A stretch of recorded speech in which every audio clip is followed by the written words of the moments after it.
အားလုံးပဲမင်္ဂလာပါဗျာဒီနေ့ကျွန်တော်အလဲကနေပြန်လာတာယထာကိစ္စမှာကျွန်တော်အဖေအမေအရွယ်လောက်ရှိတဲ့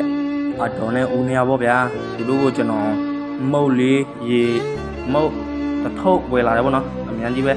ဟိုတင်းကျွန်တော်လူလိုက်ပေါ့ဗျာသူကကျွန်တော်မေးတဲ့ကားစီမှာခေါ်သွားပါလားတဲ့သူကမင်းလောကကောင်းမမြင်ရဘူးဗျာတော့ကမင်းလောတစ်ဖက်ကောင်းမမြင်ရဘူးဦးလေးကတော့နှစ်ဖက်စလုံးမမြင်ရဘူးဗျာတော်ဒုက္ခရောက်လေဗျာကျွန်တော်ကနားပြီးတော့ကျွန်တော်ခေါ်ပါတယ်ဗျာတဲ့စီကသူကျွန်တော်မေးတယ်ဘယ်နှစ်ယောက်သွားမလဲတဲ့ကျွန်တော်ပြောတယ်သူတို့နှစ်ယောက်ပဲသူတို့နှစ်ယောက်ပဲဆိုရင်အစစ်ကားကိုသွားမေးလိုက်တဲ့ဘယ်လိုစိတ်ထားလဲတော့မသိဗျာဟိုရင်းကျွန်တော်အစစ်ကားကိုခေါ်လာတယ်ဗျာအစစ်ကားကိုခေါ်လာပြီးတော့အစစ်ကားကျွန်တော်မြင်ပြီးတော့သူကားမောင်းထွက်လာတယ်ဗျာဟိုကျွန်တော်စိတ်တော်ထိခိုက်ဗျာအဲ့ဒီချက်မှာပြီးတော့ကျန်တဲ့တက်စီကိုကျွန်တော်ပြန်မေးရဗျာဒီအတော်နဲ့ဦးလေးမြောက်ကိုသူတို့သွားချင်းတဲ့နေရာလိုက်ပို့ပေးပါဗျာကျွန်တော်ပိုက်ဆံပေးပါမယ်တော့ဗျာသူတို့သွားချင်းတဲ့နေရာပြီးရင်တက်စီကမေးလိုက်သေးတယ်ဗျာသူတို့ဘယ်နေရာမှာပါမလဲတဲ့ဒီကျွန်တော်ကပြန်မေးလိုက်တယ်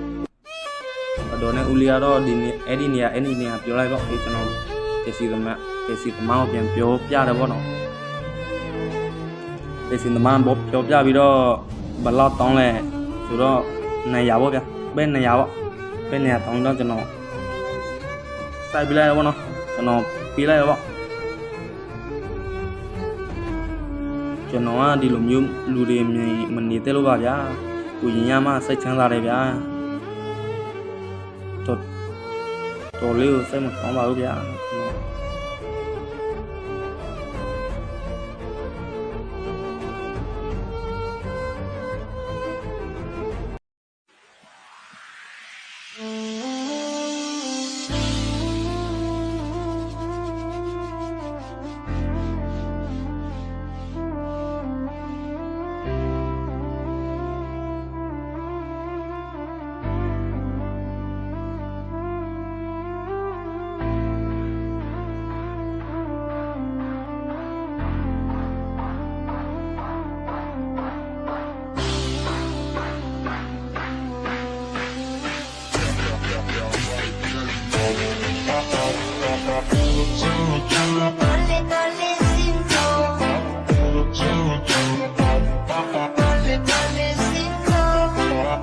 Cinco